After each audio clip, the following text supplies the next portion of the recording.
మలై గుత్తి ఉల్లిపాయలు తయారు చేసుకోవటానికి కావలసిన పదార్థాలు: చిన్న ఉల్లిపాయలు, అల్లం వెల్లుల్లి పేస్ట్, ఉల్లిపాయ పచ్చిమిర్చి పేస్ట్, జీడిపప్పు పొడి, ఫ్రెష్ క్రీమ్, నూనె, టమోటా పేస్ట్, పూల్ మఖానా పొడి, ఎండు కొబ్బరి పొడి, జీలకర్ర, ఉప్పు, పసుపు, ధనియాల పొడి, కారం.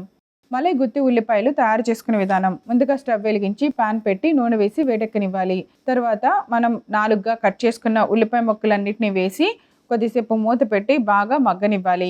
ఇప్పుడు ఒక బౌల్ తీసుకొని అందులో ముందుగా జీడిపప్పు పొడి తీసుకోవాలి. దానికి కొద్దిగా ఎండు కొబ్బరి పొడి వేయాలి.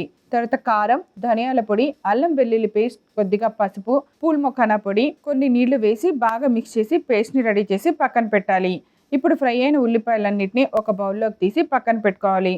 ఇప్పుడు అదే పాన్లో వేడెక్కిన నూనెలో కొద్దిగా జీలకర్ర వేసుకొని ఉల్లిపాయ పచ్చిమిర్చి కలిపి చేసిన పేస్ట్ కూడా వేసి ఫ్రై అవ్వనివ్వాలి. తర్వాత దానిలో కొద్దిగా టమోటా పేస్ట్, అలాగే ముందుగా కలిపి పెట్టుకున్న ఆ పౌడర్ మిశ్రమాన్ని కూడా వేసి కొద్దిసేపు ఫ్రై అవ్వనివ్వాలి. తర్వాత కొద్దిగా ఫ్రెష్ క్రీమ్ వేసి కొంచెం ఉప్పు కూడా వేసి బాగా కలిపి ముందుగా ఫ్రై చేసిన ఉల్లిపాయలన్నింటినీ వేసి ఇప్పుడు మూత పెట్టి కూర అంతా బాగా ఉడికేంత వరకు ఉడికించుకోవాలి. ఇలా బాగా ఉడికిన తర్వాత స్టవ్ ఆఫ్ చేసుకొని మలై గుత్తి ఉల్లిపాయల్ని ఒక సర్వింగ్ బౌల్లోకి తీసి సర్వ్ చేయండి. అంతే, ఎంతో రుచికరమైన మలై గుత్తి ఉల్లిపాయలు రెడీ.